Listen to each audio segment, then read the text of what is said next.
Okay,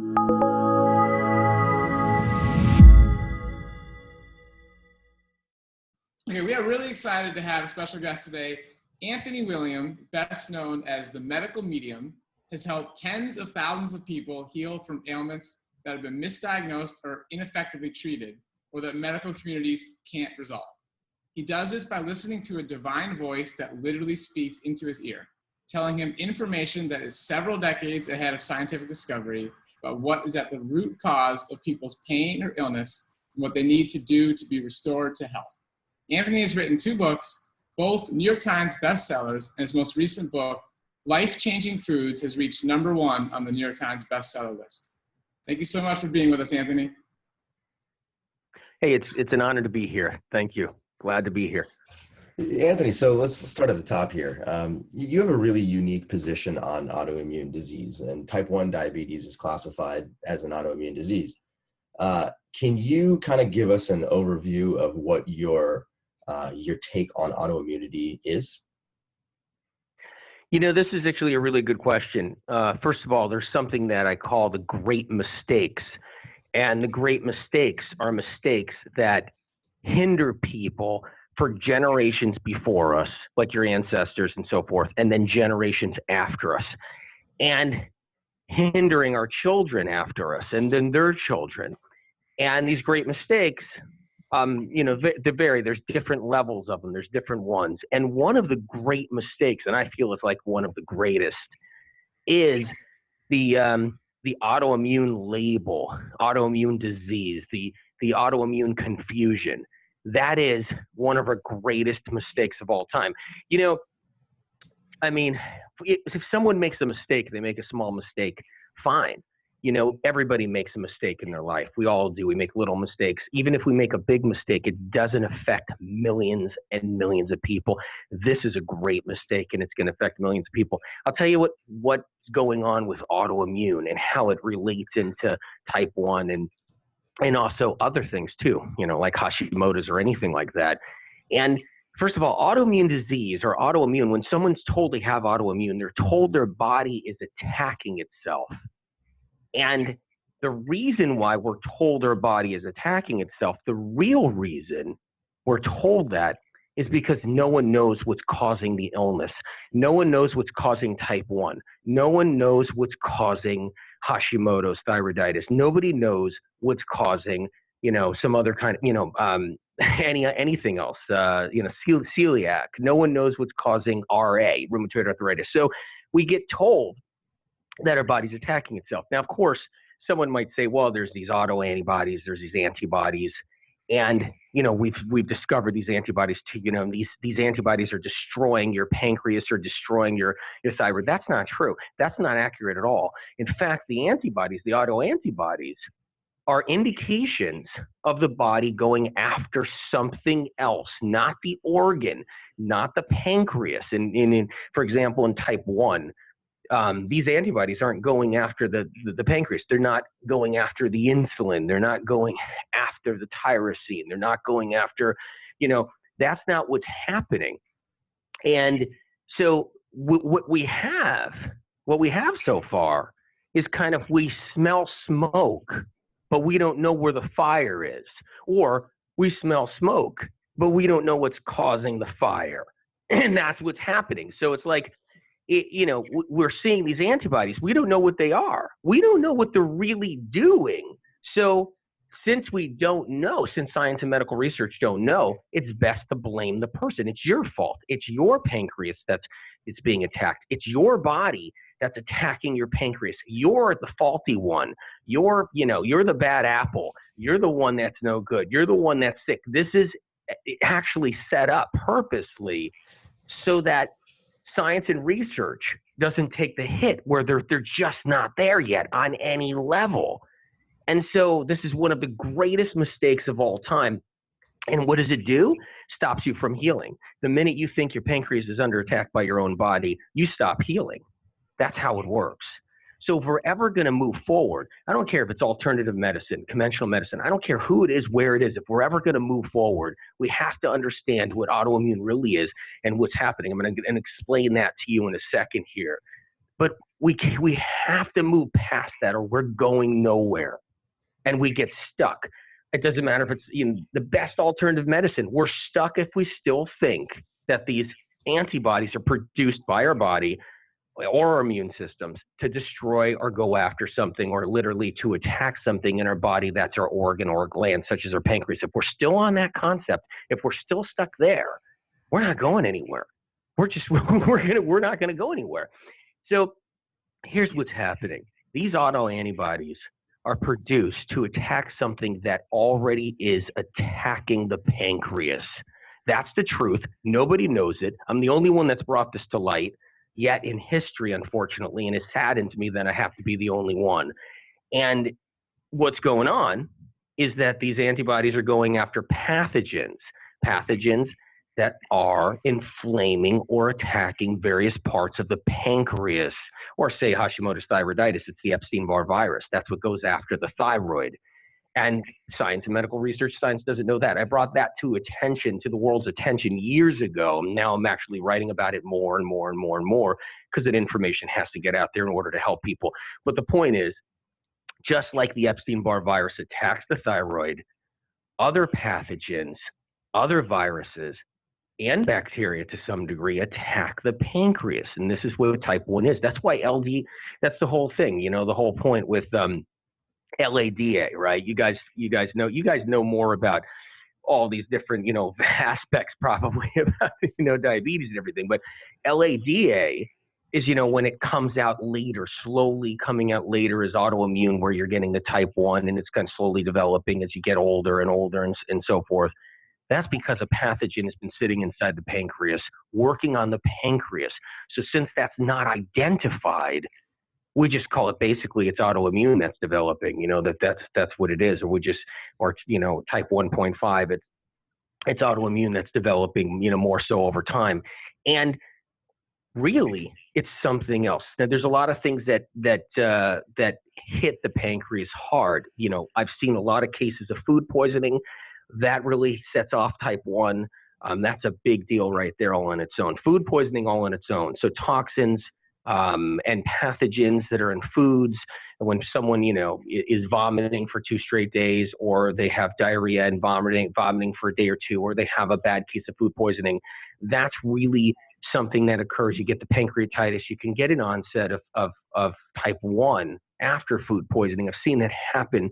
Really seen it happen hundreds of times in the 40 years that I've been involved in the health field. That's one way of it occurring. And other ways is just pathogens all on its own, like HHV6, human herpes viral 6, all the undiscovered viruses, HHV7, HHV10, 11, well, HHV7 is discovered, but 10, 11, HHV12, all the different mutations, certain Epstein-Barrs, these are responsible for type 1 diabetes. It's completely being ignored. Right now, it's just about doing some autoantibody tests, the GAD, the IA2, ICA, and it's not enough. It's positive, but once again, you guys, it's like we smell smoke, so at least we're working on the right thing. We're working on the pancreas. Thank God we know it's the pancreas at least, and we just don't know what's causing the fire. We're running around. We don't know what's causing the fire. And until science and research gets past the whole body's creating, your immune system's attacking the pancreas, and this is what it is. Until we get past that, we're not going to say, hey, wait a minute, these autoantibodies are actually going after pathogens that are inside the pancreas, and that's what's causing the damage to the pancreas. Is that a long enough answer for you? Or no, that's great. That's great. Actually, I had a follow-up question here. It sounds to me like part of the cause, what you're indicating the cause of type 1 diabetes could be, is either a virus, like the Epstein-Barr virus. It could also be a bacteria that you would get that would cause food poisoning. Could it also be things like fungal infections and or yeast as well? No, it can't be those. Those won't attack the pancreas and cause a problem like this at all. There's no way. It's mostly viral, mutations of certain viruses. And then, yes, there's some bacteria that can actually flip the switch as well. There's certain strains of E. coli and food poisoning that can linger in the pancreas, still cause damage, and still stay alive. Streptococcus, there's certain mutated varieties of Streptococcus too that can get into the pancreas, sit in there, still cause problems, and still create a reason for antibodies to have to be developed in order to go and attack the pathogen, the Streptococcus. But mostly it's the viral components. And it's different parts of the pancreas too, different corners of the pancreas, different areas. Science isn't even at that point yet, knowing that one person's type 1 is completely different than another one's type 1. In fact, so many people's type 1 is so different, and this isn't even on the radar at all on any level in research and science. So many type 1s is everybody almost has a unique variety of type 1 because the pathogen is in a different place, different area of the pancreas, doing different things. That's how far off we are. Even though we're still, doing a great job, and we still got great scientists, and we still got great medical researchers, and we still got great doctors. It's all great. It's just that this is how far away we are, though. And if I don't bring that to light, then, I could just, I guess I don't have to bring it to light and be like, yeah, it's type 1. Yeah, okay, sure. Yeah, just do that. But the information needs to get out there. This is great. This is awesome. Okay, so here's another question now. Is it possible for people with type 1 diabetes to actually regenerate beta cell mass after this initial assault from either a viral infection or a bacterial infection has occurred? It is. It's just that nobody with type 1 does all these, all the great things. I mean, people live their life. They're living a normal convention. Most people with type 1 are living a conventional life, and there's nothing wrong with that. But what I mean by that, they're just still, they're just still doing whatever they got to do, still kind of eating whatever they eat, close to whatever they ate before. Maybe they're eating a little bit better in some odd way. And they're monitoring their insulin and everything else, of course, all that. But if they're not going as far as they can, or having the understanding that you guys are bringing to the table out there in the world with all the great speakers that you have and everything else, if they don't have all these different opinions or understandings or insights, then, they don't have all the tools. And so you guys are bringing, the tools to the table with all the great doctors and everybody else that you have on board. So if someone has these tools, gathers them up and implements them and uses them, and they can regenerate pancreas tissue. Absolutely. This is really, really powerful. So I think a lot of people are going to listen to this and they're going to get this sense of hope, which is not something that, the type 1 community has much of. So if somebody they hear this and they're like, okay, you know what, I'm going to do everything. I'm going to go all the way. I'll do what Anthony wants me to do. How will the type 1 know that the virus or the bacteria that did the damage is no longer doing the damage? Because a lot of type 1s, they think, the autoimmune thing is continuing to go on and it's damaging, it's continuing to damage myself. So is the virus still doing that? How would they know if it's not? Well, number one, the first thing is you don't want the virus to prolong damaging. You don't want it to continue happening. So everything you do is getting you to a point of bringing you to a point where you're trying to shut down that process to begin with. I mean, healing and regenerating tissue and new pancreas growth and all that and everything else around that and new cells, that's one thing. And that can come over time or come later. And some people, they get pathogens inside their pancreases and they do some serious damage in there. And the idea is to keep it steady, so it's not worsening, so it's not continuing. So you want to stop that pathogen damage. So you want to basically lower the need for these antibodies to go in and try to even, go after the pathogen, because the point is you want to get that pathogen to lower. You want to drop it down as far as its severity and strength. So the idea, though, here's how it works. First of all, if you think that your body's attacking itself, healing is not really going to be that easy. Because if you're just sitting there, you got diagnosed with type 1 diabetes, and you're like, okay, my body's attacking itself, it's destroying its pancreas. That's a big strike against you to think that. That alone, once you get that cleared up, you got a chance to heal.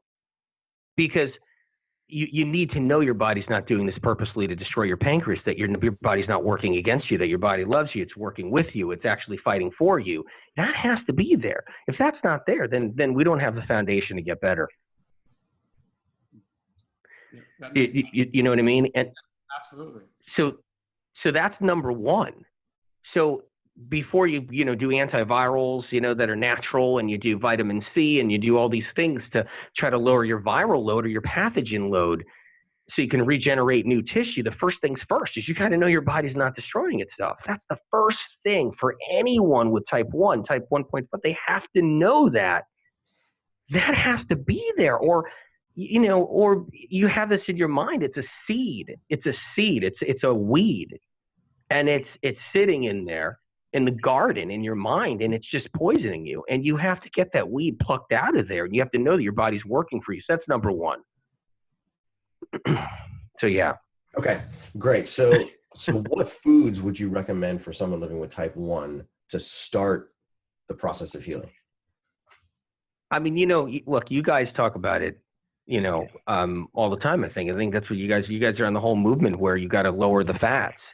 And right now it's all about fat. And whether somebody's doing animal protein or they're doing plant fats, or whether they're doing animal fats, it's about lowering the fats, because that's a big deal. It's about the insulin resistance. You lower the fats, and then you're in a better place. Everybody's afraid of sugar. They're afraid of natural sugars right now. You guys know it big time. I mean, Robbie, you're doing all of that. And so the most important thing, what foods are powerful? It's antioxidants. The one thing.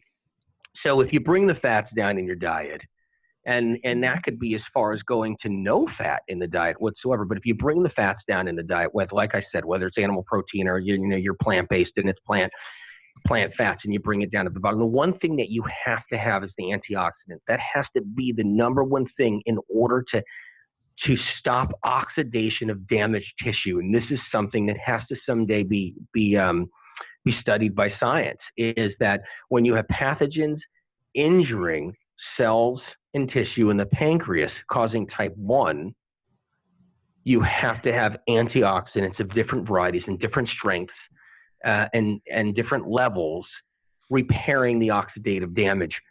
And that's got to be in the diet. So what that means is things that have these antioxidants, like the wild blueberry is the most powerful antioxidant in the world. That's one.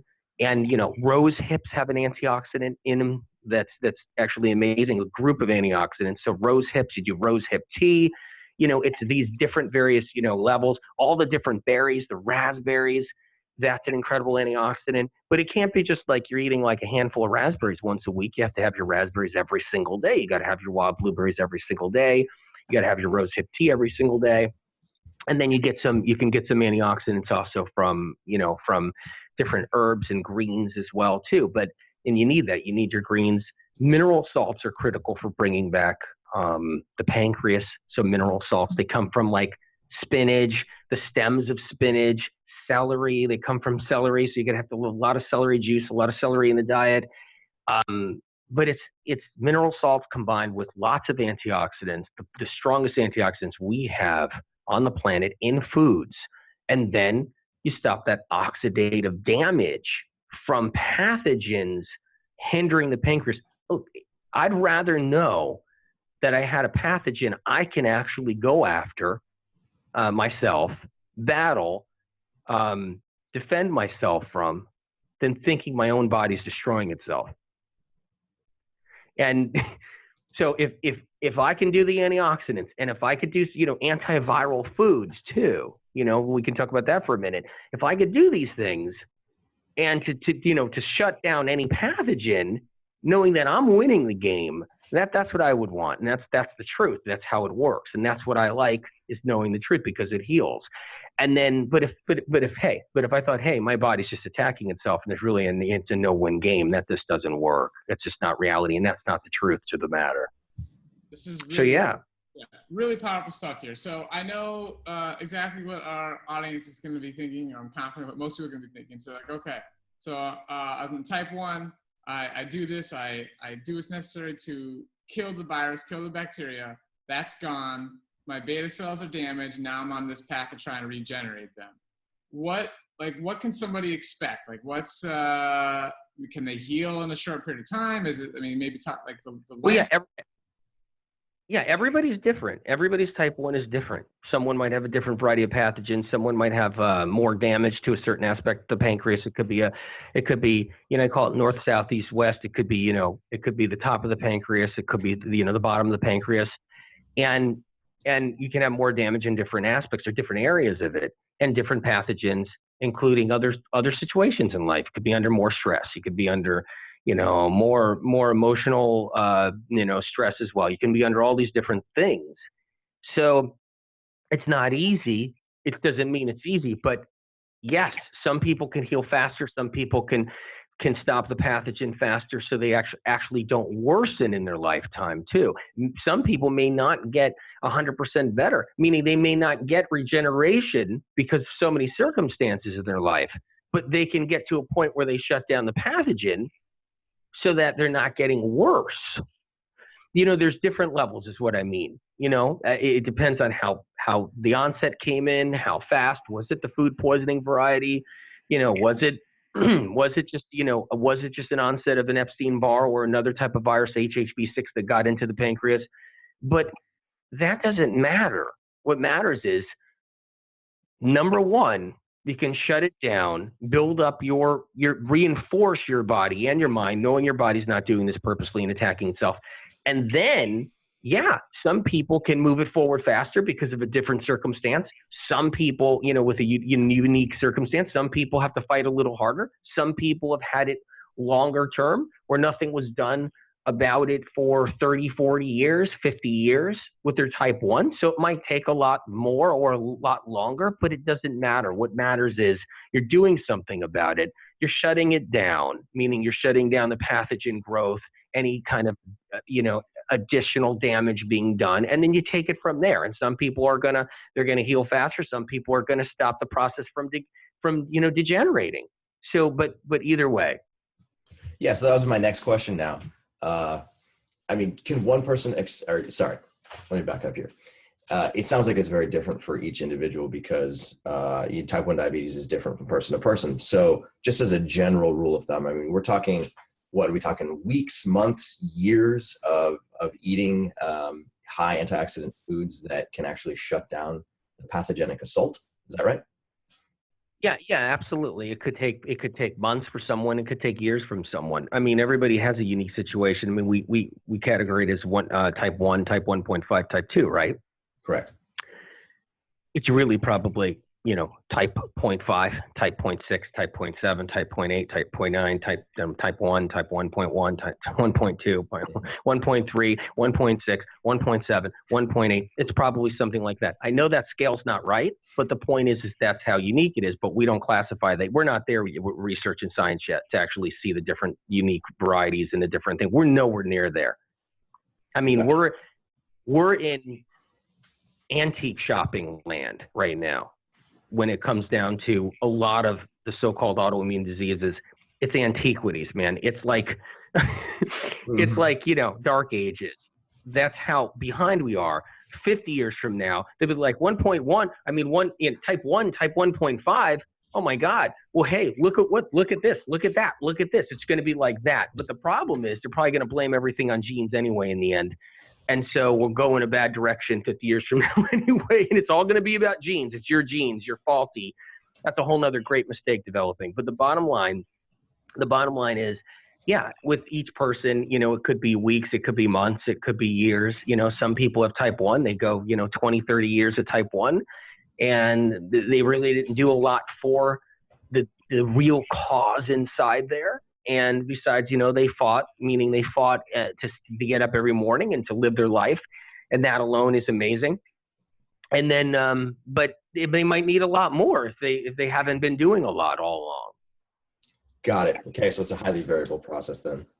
So one of the things. Yeah, but it's hopeful, but it's really hopeful no matter what. The first things first is you get that foundational key, and then the rest is in your hands. You can make a difference. Mm-hmm. Okay, so one of the things you focus on a lot is the central role of the liver in conducting the diabetes orchestra, being a central player in the diabetes orchestra. So can you explain what happens to someone's liver as a result of a viral or a bacterial infection and how that can lead to type 2 diabetes? It's everything with type 2. Type 2 is a liver disease, not a pancreas disease. And it's a liver disease. And so why do you think type 2 gets better? Because it's not a pancreas disease. Type 2 gets better the minute you clean up the liver, meaning without unknowingly cleaning up the liver is what I mean. Like, just get your diet better so your liver gets a break, and all of a sudden type 2 starts going away, especially prediabetes, which is pre-type 2. It's like all prediabetes just disappears the minute you start eating a little bit better. Mm-hmm. And even if you're eating better in a bad way, like eliminating natural sugars and going ketogenic, and you're just eating animal protein and vegetables, and your prediabetes starts going away because you're keeping the chocolate cake away, even that way, which isn't the good way, you start getting rid of prediabetes starts going away because your liver's getting a little bit of a break. But, that's not the way to really clean up diabetes too. You want to keep the fats low once again, and you want to do that. But the bottom line is type 2 is liver. It's all about glucose storage in the liver disappearing. See, the liver is a container of glucose and glycogen. It's there to protect your pancreas. So when people live their lives and their blood sugar drops and they don't eat for 4 hours, 5 hours, or whatever they do, and they're running around and they're stressed and their adrenaline is pumping and running through the blood and all kinds of different things, and they're drinking coffee and they're drinking all kinds of stimulants and doing all kinds of stuff. And what happens is glucose in your liver gets released constantly, like chronically gets released. The glycogen storage in the liver constantly gets released into your bloodstream. It protects your pancreas. It stops your pancreas from breaking down or wearing down. And this diminishes in everybody. They get liver deficient. They get glucose deficient, glycogen deficient in the liver. And what happens is the liver can't protect the pancreas anymore. And so the pancreas starts getting under pressure more, under stress more, under pressure more, and it finally starts to break down a little bit. But once you fix the liver, type 2 goes away, the pancreas regenerates. That's not a pathogen that's gone after the pancreas. So I just want to be clear, type 2 diabetes is not a pathogen that's gone after a pancreas. It's type 2 diabetes is something's going wrong with the liver. It's losing its glucose and glycogen to storage. It's getting also infected by pathogens. People with hepatitis, they all get type 2. All the different hepatitis, whether hep C, whether it's hep B, or just hepatic liver or autoimmune liver, they all get type 2. And most of them do. And so, but it's not even just that. You can have a pathogen or an Epstein-Barr inside the liver, weakening the liver. You can have a fatty liver developing because your liver's sluggish because of a pathogen. You can have heavy metals in the liver. You can have pesticides in the liver. And when that liver starts breaking down, you're heading to type 2. You're heading to prediabetes and then type 2. And that's the liver. So type 2 is a liver disease. You clean up the liver, type 2 goes away. It always does. Have you guys heard of stories of type 2 going away in people? Oh, yeah. We do that on the regular. You have, right? I mean, you just see regularly, right? That's the liver getting a break because you guys changed their diets, right? Exactly. We see it in our clients all the time. Yeah, you changed your diets. Yep, you got their livers healthier. Their type 2 went away. The insulin resistance went away and their type 2 went away. And the pancreas got a break. The liver got healthier. So that's what type 2 is. And that's, that's another thing that has to get out there someday, in the world. But it's really just a liver problem. Hey, you got type 2? Hey, you got a liver problem. So it's like that, bottom line. So for type 2 diabetics, a lot of them also experience neuropathy challenges. And I know you have a unique perspective on that. So what causes neuropathy for type 2 diabetics and how can it be healed? Hey, that's interesting because guess what? There's more people without type 2 diabetes with neuropathy. Yeah, isn't that interesting? That's my favorite. I'm glad you brought that up because I could be sarcastic here. This is my favorite little thing of showcasing how twisted things really are out there. Neuropathy in the legs Diabetic neuropathy, whether it's legs or hands or somewhere else, more people have diabetic neuropathy without diabetes. That's really More people. When I mean more people, I mean more people. I'm talking about 80% more people, 80%. Okay, they have the neuropathy without diabetes. They don't have diabetes. It just so happens that there are some people with diabetes that have something else wrong with them too. And it's neuropathy. That neuropathy is caused by other things. It's caused by the shingles virus. The shingles virus, and you don't need the rash or the rash that causes shingles, the herpes zoster. You don't need that zoster rash in order to have shingles. There's over 30 varieties of shingles. Some of them don't rash. Some of them do. And people with or without diabetes has late stage shingles, which causes neuropathy in all different parts of their body, their feet, their legs, their hands, their arms, their lower backs, their legs, their thighs, whatever, and they have this neuropathy. Diabetic neuropathy is not diabetic neuropathy. That's a diabetic with the shingles virus. And there's more people with neuropathy without diabetes. I'm just making that clear. Someday, when research and science figures that one out, that will be great. So this way you don't have to see commercials on TV that say, do you have diabetic neuropathy? It's the stupidest thing I've ever seen. So this is something that's really important to know too. I'm glad you brought that up, you guys. Yeah, this is awesome. So another organ that gets affected in the case of type 1 diabetes, type 2 diabetes, or as a result of a pathogenic assault is the adrenal gland. And, there's a lot of people with diabetes who also suffer from adrenal fatigue. So, if somebody who's listening to this is experiencing adrenal fatigue, what would you recommend to them in order to, feel more energy? Well, a lot of times what happens is that adrenaline is a fuel for pathogens that cause type 1 diabetes and pathogens that cause type 2 liver problems for type 2 diabetes. So what happens if we're under a tremendous amount of stress? Our adrenals, whether it's early on in our life or whenever our adrenals are pumping, flooding our bodies, and it could be pushing forward a pathogen in its growth, whether it's in the pancreas or it's in the liver, causing type 2, or in the pancreas causing type 1 and type 1 plus.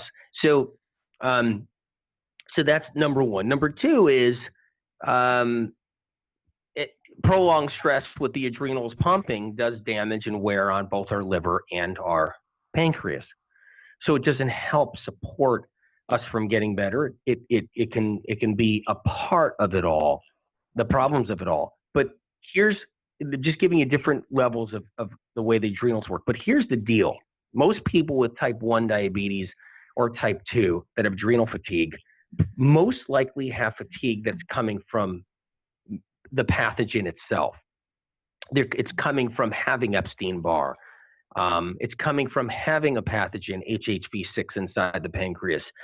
It's coming from being neurologically fatigued a little bit. It's not just the adrenals. It could be 25% adrenal fatigue, 50% neurological fatigue. Basically, that means is you're just feeling sick because you have pathogens in the body. So there's a big confusion on adrenal fatigue all on its own. Just because someone's tired and can't function good and their legs feel heavy doesn't mean it's adrenal fatigue. And it doesn't mean if they've gone to the doctor and they've had a test in the adrenals, it doesn't mean that's quite accurate either. They could have fatigue because they're not feeling good because they have Epstein-Barr. They have the chronic fatigue syndrome slightly underlying everything. So it's all part of the package. And yeah, you could have somebody that has, some adrenal fatigue and they're a little tired every day, or they run low, their battery runs low in the middle of the day, or they're up at night because they have some adrenal fatigue. But the point is a lot of times someone with diabetes 2 or 1, they're experiencing kind of some chronic fatigue, which is more than just some adrenal fatigue. That's what I'm trying to say. So yeah.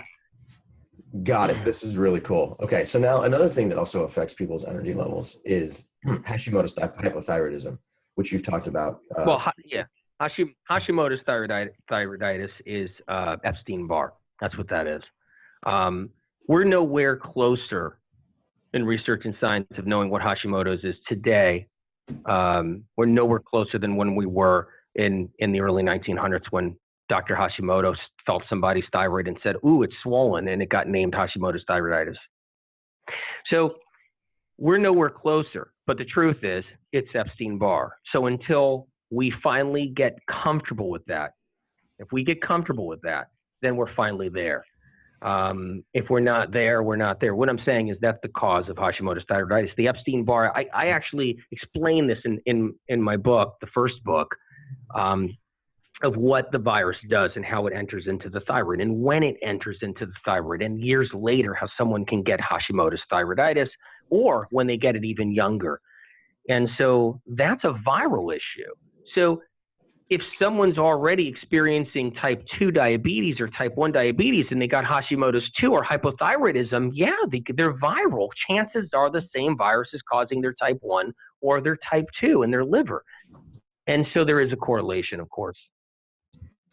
Got it. Okay. So one thing that happens a lot of the times is that somebody who's feeling low energy might go to the doctor and get their thyroid level checked, and they'll get their T4 level checked, and they'll get their TSH, or their thyroid stimulating hormone, checked.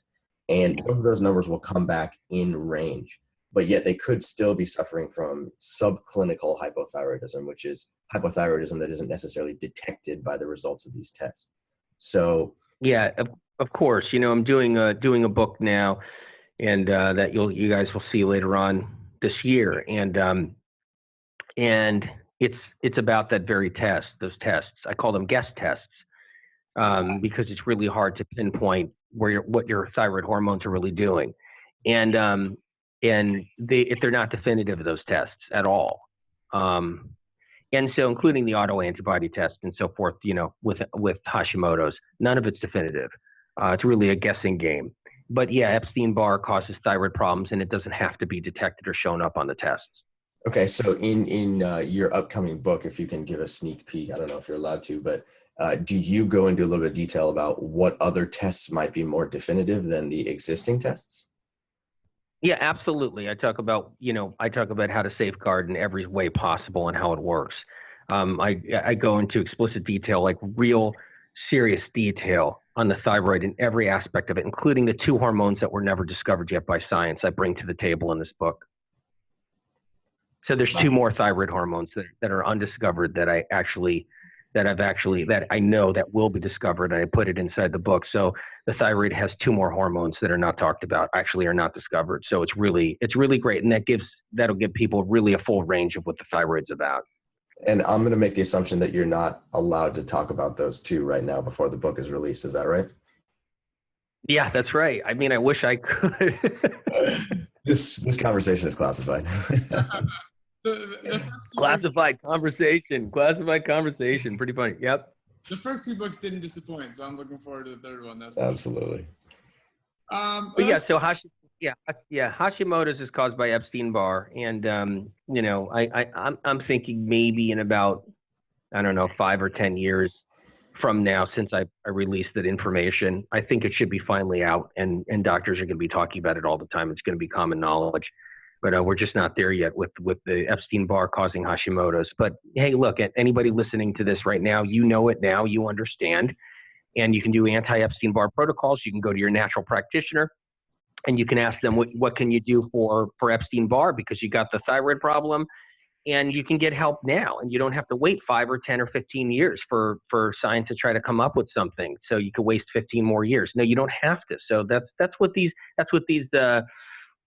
interviews are about, so we can help people. This is great stuff. And I always like to tell people, if there's anybody with any level of skepticism for some of this stuff, I mean, you just try it. Like what's wrong with eating fruits and vegetables? Yeah, what's wrong with getting some antioxidants in you? Exactly. So let's move on to some gut health and candida issues. So gut health is a very hot topic. What causes leaky gut syndrome? Okay, this is a good question. First of all, leaky gut. If someone's gut was leaking, they would be in the hospital with 104, 105 temperature in critical care. Okay? Mm-hmm. Just so you know. That's if somebody's gut was actually perforated, that there was actual access from the inside of the colon or in small intestinal tract to the outside of the body. You'd have 104, 105 temperature. You'd be vomiting. You'd be cramping. You'd be in ICU. All right, so that's just number one. And if you weren't in ICU, you'd actually be just regular, you'd be in the hospital hooked up to an IV, suffering while they're waiting for the perforation to heal. When someone has diverticulitis, and it breaks through to the other side of the colon, it's a serious infection.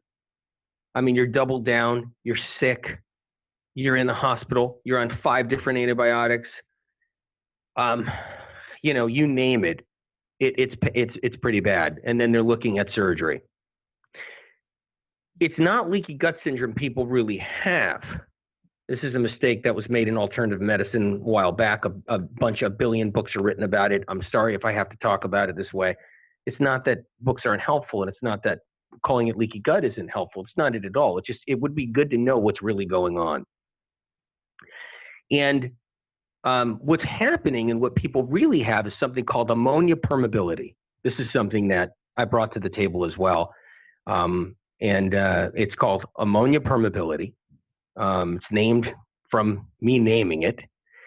And it's ammonia leaking through. Ammonia is transparent. It can leak through bones. It could leak through not only the wall of the intestinal tract, it can leak through any organ, come right out of your mouth, right out of your skin, right through every bone in your body, right through your spine, right through your brain, and it's ammonia permeability. What it is, it's rotting food in your gut, rotting proteins in your gut that are outgassing because you have no hydrochloric acid anymore or very low hydrochloric acid. And so it's a continuation of food that's rotting in the gut, and then ammonia gas is being leached out, outgassed, and bleeding through. The gas is like a ghost. It's a ghost gas that's going right through the intestinal tract. Now, I think that's what everybody with leaky gut, meaning the leaky gut experts, should be honing on to a little bit more. It's the ammonia permeability. That's what's happening. But by no means does anybody have a leaky gut. This is so important to know. But that ammonia gas, ammonia permeability, yeah, it's toxic. It leaks right through, and it can make you feel kind of sick and not make you feel good, and it can cause some trouble. But that's really what's happening. And this is because of low hydrochloric acid in the stomach, food that's not breaking down, some E. coli, some streptococcus, a little bit of C. diff maybe, some staph inside the gut, all kind of feeding off of the proteins that are not broken down because of low hydrochloric acid. And then the ammonia gas is building up, and then it leaches through the colon and leaches through the small intestinal tract into the bloodstream, through bones, through organs. And that's what true leaky gut is without the name leaky gut. So I'm just giving you guys the rundown on that. This is cool. What I like for that is celery juice. Celery juice is critical. Juicing celery every day, 16 ounces. You can actually get your hydrochloric acid build up, so you're breaking down food, digesting it better, so you don't get the ammonia permeability and get a bogus diagnosis of leaky gut somewhere.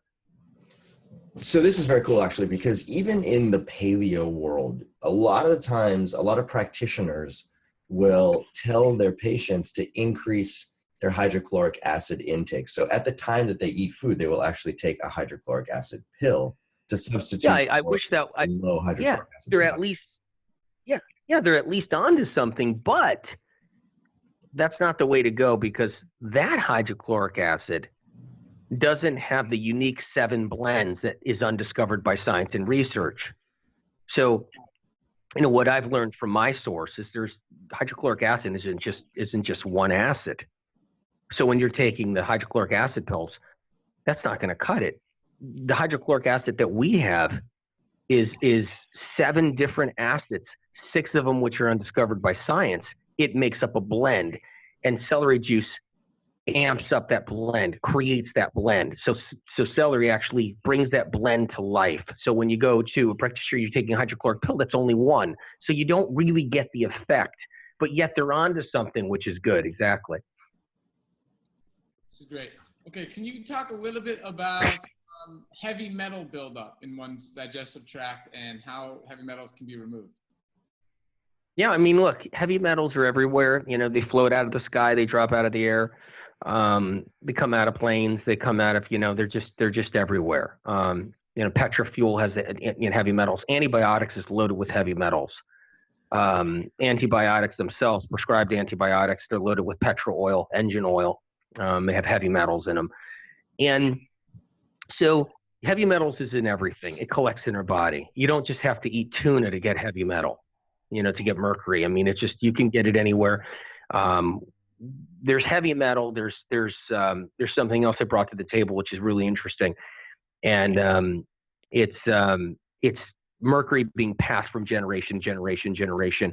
Mercury literally can be passed for 10, 15, 20, 30, 40 generations, 50 generations. You could literally have mercury in your body that's 1,000 years old, that was pulled out of mercury mines 1,000 years ago, that's in your body today. And so you want to just be anti-toxic heavy metals. So what I like to do is the wild blueberries, takes them out of the brain. It takes the metals out of the brain. I like to do the dulse, Atlantic sea dulse, the sea vegetable. And then someone might say, hey, well, Atlantic dulse has, you know, heavy metals from the ocean, from our dirty oceans. Actually, dulse won't release anything it's had in it already. So say you picked up the dirtiest piece of dulse in the worst ocean on the planet and you ate it, chances are it would just collect more heavy metal out of your body and bring it right out all the way to the end. So you want to have a little bit of Atlantic sea dulse, some wild blueberries. I like barley grass juice powder. That's another thing I like, barley grass juice powder. And then, you know, you can do other things too for heavy metals. You can do cilantro. You can do a little bit of garlic. I like the cilantro.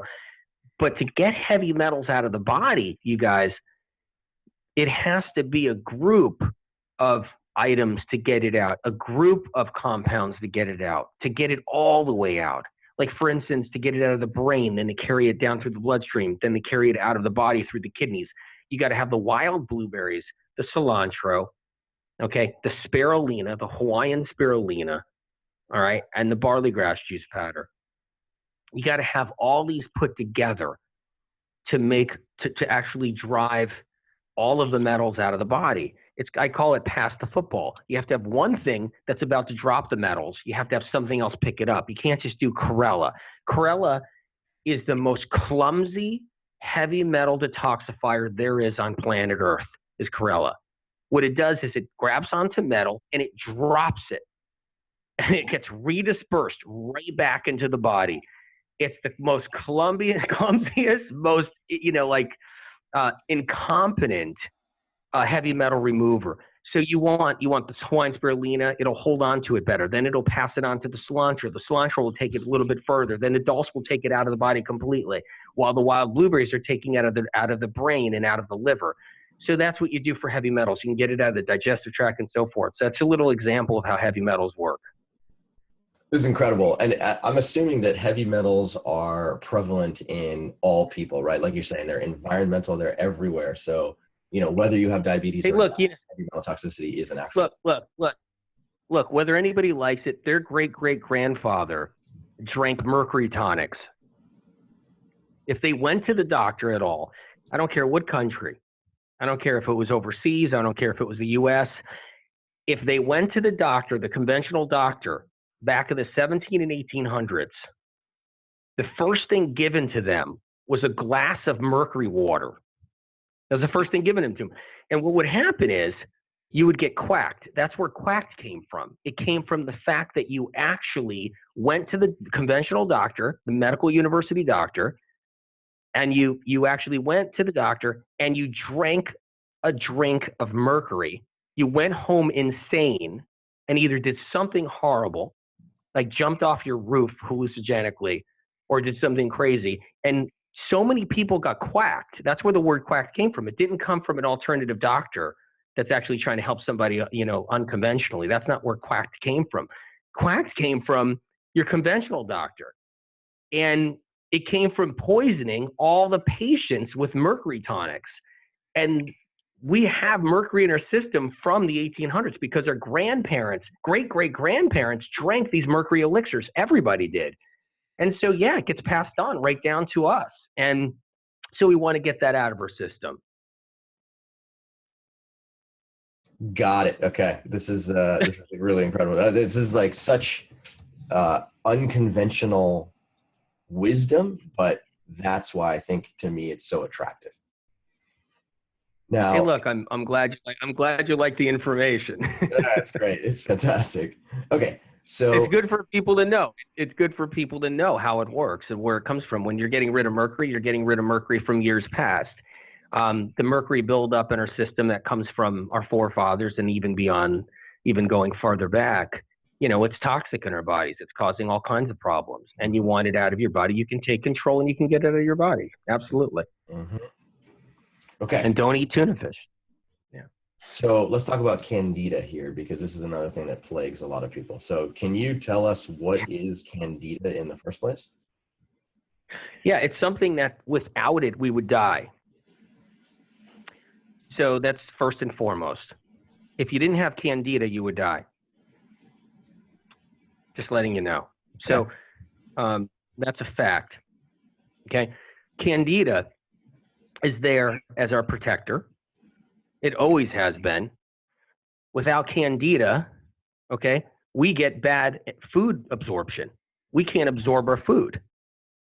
Candida is the very helpful little organism, microorganism, that allows us to digest and assimilate food. So without candida, we won't assimilate our food. We'll get real sick and we'll die. So it's critical to know that candida is a natural microorganism, a natural fungus that's actually in our bodies, a natural yeast fungus that's actually in our bodies, in our intestinal tract, that we need. Now, the reason why candida gets out of control is because we're doing the wrong things. We're feeding the candida the wrong food because the candida is there to protect you. Here's how it works. Candida is your security guard. It's there so that when you eat the wrong food doesn't get fed to streptococcus or C. diff. So candida is there to stop streptococcus, which is behind IBS, Crohn's, colitis, all kinds of other things. It's behind, sinus infections, bacterial infections, bacterial vaginosis, all these different things. Strep is behind. UTIs, all the urinary tract infections that women have, that's all streptococcus. The reason why yeast or candida is ever present, it's there trying to help you. What happens is that when we eat the wrong foods, like dairy products, eggs, believe it or not, and anybody who likes eggs, they might get mad at me right now because, people like their eggs. But eggs feed strep, E. coli, C. diff, really dangerous fungus, other things like that. If you believe in parasites, it definitely feeds parasites. The candida tries to gobble up all that bad food or rotting food. It tries to gobble it up, and then it grows. The candida grows. It elevates. You go to the doctor, you go, hey, your candida's up.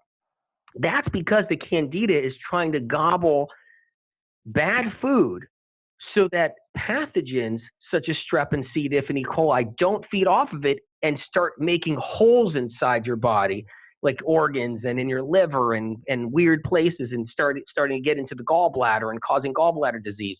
So candida is there to protect us. It's been villainized. It's been totally villainized because of the misunderstanding of what candida does. So yes, we don't want our candida out of control because that means something is wrong. That means we're eating the wrong food. That means something else is going on. That means we have other pathogens like strep in the system that's really elevated because the candida is trying to stop something. It's trying to stop strep. It's trying to stop something that's much more aggressive. So it's where you don't want to try to kill off all your candida. And if you are doing cleanses and things to kill off candida and herbs and everything else, just know you're probably killing off strep and E. coli, pockets of E. coli, and little pockets of C. diff and parasites. You're probably killing off those, but you're thinking you're just killing off candida. So what I'm saying is try not to get too crazy. Everybody, just don't get too crazy about the candida.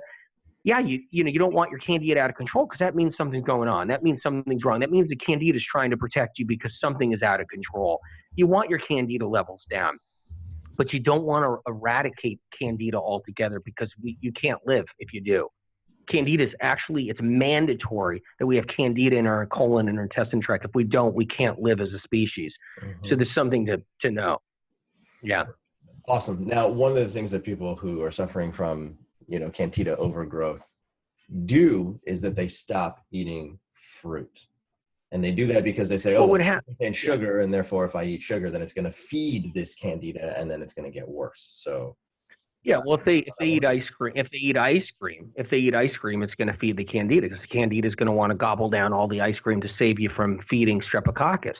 Because what's happening is if you eat ice cream, sugar and fat and dairy protein and everything else, and if you eat ice cream, it's going to feed strep and it's going to feed E. coli. So then the candida is going to have to go crazy and try to gobble up all the ice cream to protect you from feeding strep, because strep is really dangerous, because then you'll be onset for another UTI. You'll be onset for another sinus infection. You'll be onset to some acne. You'll be onset to some boils. You'll be onset to something else. So whatever it's going to be, depression, whatever, it's just going to get out of control. So the point is that people, they don't want to eat fruit because they're afraid it's all the same. Fruit kills off strep, kills off streptococcus, kills off E. coli, kills off C. diff, kills off parasites. So when you're using fruit to kill off parasites and to kill off things, your candida will lower. It won't rise. It'll lower because the need for candida will be less. And so people do have it wrong. Yeah, they have to keep fruit in there, but they can't put fruit on top of a steak or bacon. They can't have a bacon sandwich and then, eat a piece of fruit with it. They can't do that. You just can't put a bacon sandwich and fruit together. It means you're going to have to start cleaning up your diet, getting rid of some of those animal proteins that aren't good, meaning the ones that aren't good. I mean, if you really have a candida problem that's out of control, it's best to go plant-based for a while. If you're someone who's listening to this and you're totally into paleo or totally into, animal protein, I mean, I'm not against any of that. It's what I'm saying is you have to do what's right for the problem, what fits for the problem. So if you got a massive candida overgrowth problem that you're thinking about, or someone's thinking about, you got all kinds of intestinal tract disorders, back off the animal protein for a while, go plant-based for a little while, bring in some fruit and get leveled out. And then if you want to go back to some animal protein, because that's what you subscribe to or your belief system, then you do it.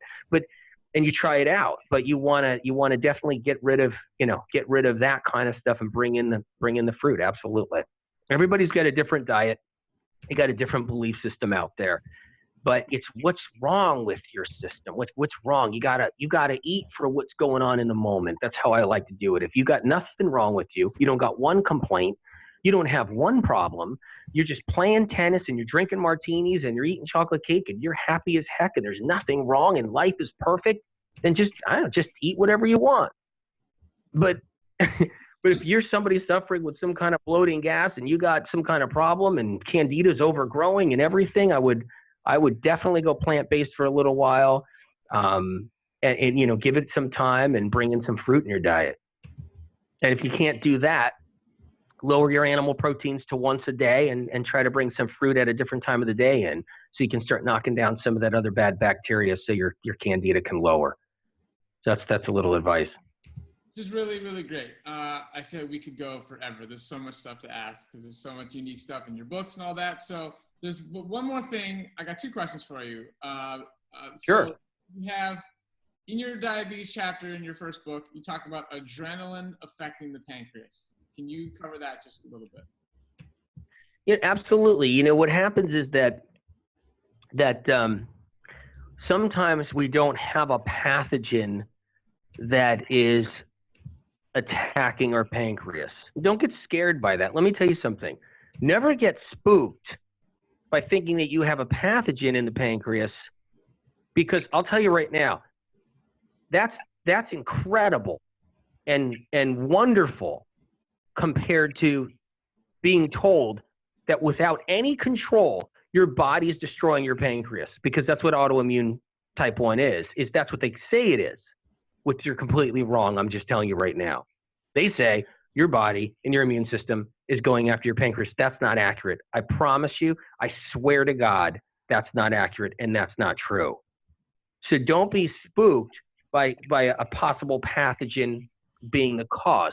Let me tell you something. That's freedom, because you got your own choice, your own life, meaning you can take things in your own hands and start getting rid of pathogens out of your body, including your pancreas. And you can go to your natural practitioners and say, look, if I got a virus or a pathogen, what would you do? And the natural practitioner might say, hey, look, why don't you try a little bit of this, put a little zinc in your system.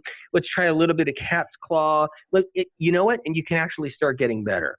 But okay, so back to the adrenaline thing. There are also type 1 situations where they're like borderline type 2, type 1, borderline, that are confusing to doctors. They're trying to diagnose it at the labs. They can't tell if you're really type 1. They can't tell if you're type 1, type 2. They're just in between. There's people that are not so transparent in their type 1, type 2, whatever, the whole bit. And a lot of times they get pancreas problems because of adrenaline damage. It's from adrenaline addiction. Surges of adrenaline can get into the pancreas. Adrenaline's like battery acid to the pancreas. So when it's surging through the body, it can cause calluses on the pancreas and create what I call like a pseudo type 1 diabetes. And so it's the calluses created by adrenaline surges rushing through the body and hitting the pancreas that can cause the pseudo type 1 diabetes. And type 1.5, type 1, whatever. And so it's adrenaline damage, but that's okay too, because you can actually heal from that too. You can also work, on getting calluses better, getting tissue better in your pancreas, eating better, so forth, the antioxidants and everything else. So that's the adrenaline issue, where we can damage our pancreases with adrenaline too. And that can occur. That's when you're under massive amounts of stress, or you're addicted to some kind of adrenaline inducing, hobby of some kind, whatever that could be. People actually have that, they like cliff jumping or something like that, and they're getting surges of adrenaline. Next thing you know, they don't know why they have type 1 diabetes diagnosis. So that's a whole nother thing. Yeah, exactly. Got it. I hope I explained that. Okay. Yeah, enough, but. Okay, and so we like to wrap up each one of these interviews and get just a wrap up of recommendations from each expert. And I know you've clearly explained that each person, everybody's different. So in your book, your first book, you have recommendations for specific diseases, and you have recommendations at the end of each chapter. Your new book has information too. So if somebody reads that information and they're trying to move forward, there's a lot of recommendations. How do you advise people to decide what to do? Like, what's most important? Is it the first things listed in the book? How does one solve that problem? Well, first of all, supporting the adrenals is always a good thing. Doing a little adrenal support, eating every hour and a half, eating every hour and a half, 2 hours the latest. Grazing, don't go 3, 4, or 5 hours without eating. You want to graze. That supports the adrenals. Making sure that you got mineral salts in your diet, like you're always doing celery with some fruit, or during the day, or celery and snacks or something, or having, lemon water, squeezing lemon water into water when you're drinking water instead of drinking plain water. All of this supports the adrenals. That's really good.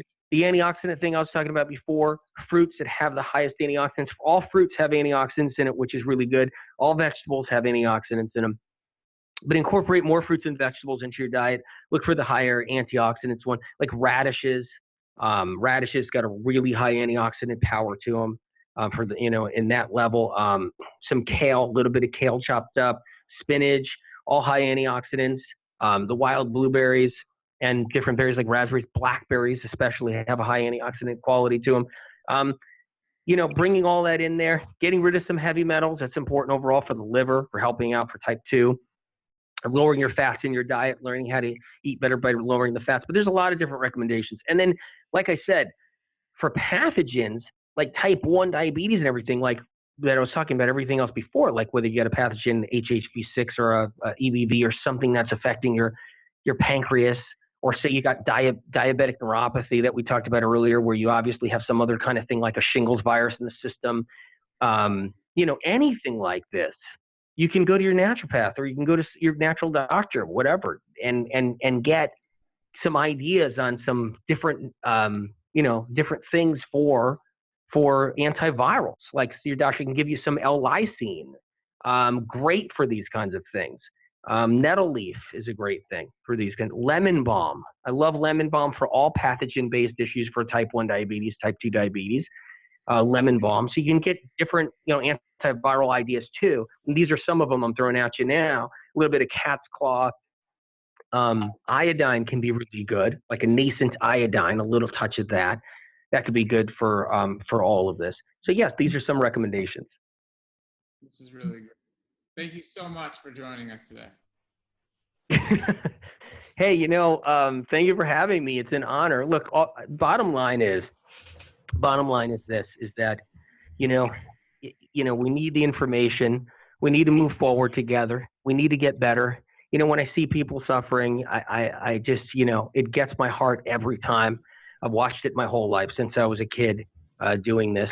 And, and I've seen what people go through. And, a lot of people that don't have type 1 or type 2 or any kind of problem, they don't really understand. I mean, unless it happens to them, they just don't they can't get in touch with it. A lot of people can't get in touch with it. But it's serious, meaning when we go through these struggles and we're dealing with your health, information that you guys are bringing to the table, the summit, all the great doctors you have on board and everything counts. Everything helps. It's an honor to be a part of it. I can't say enough about it. And, and we want people to get better. That's the bottom line. When a mommy can't take care of her 3 kids because she can't get out of bed and she just can't push herself anymore, and, and there's no answers, this matters. Every bit that we're doing, you guys are doing, matters. It's an honor to be a part of it. Thank you, guys. Anthony, also, can you put in a plug for your books, your 2 existing books and your upcoming book? Tell all of our listeners exactly how they can find you on the bookshelves and how they can continue to learn more. Yeah, sure. There's a book, Medical Medium, Life-Changing Foods, just came out 2 months ago. Check it out. Information on over 50 foods, of what they really do for us. Information that's never hit the table before, never been published out there before. New information about what foods do for us so we can heal. And I have diabetes listed under a lot of those foods. And what you can do is you can go into the index, and you can go into the index of the book, Life-Changing Foods, and you can find which foods are for diabetes. You can go back to the foods and you can start eating some of these. And there's a reason why they're for diabetes, whether it's 2 or 1, because they help lower down the pathogens causing these things. So that's, Life-Changing Foods. Check that book out. That's the one that recently came out. You can always look at my first book as well, which talks about, all kinds of different illnesses, for Hashimoto's, RA, multiple sclerosis, you name it. You can check that book out too. And then I have one coming up that you'll see pretty soon. Just, thanks. Yeah, thanks again, Anthony. This has been really fun. I've been in this world of diabetes and nutritional biochemistry, super nerd nutrition, I like to call it, for over 10 years. And your book, Medical Medium, opened my eyes to a lot of biology that, like you said earlier, is just not talked about. It's not talked about in the medical community because the medical community doesn't understand it, doesn't know it. So you bring it's different thanks. I'm honored. It's not the medical community's fault. It's just it's all about funding. Some amazing doctors out there, and they wanna be on a discovery. They just can't get the funding because it's not there. And if the funding went to the right places, the world would be a different place. It would be amazing. But no, thanks for saying that. That's incredible, because I got a lot of respect for you guys for your experience and what you've done, and I got respect for everybody who's been through anything with their health too. So incredible. Love it. Thanks again.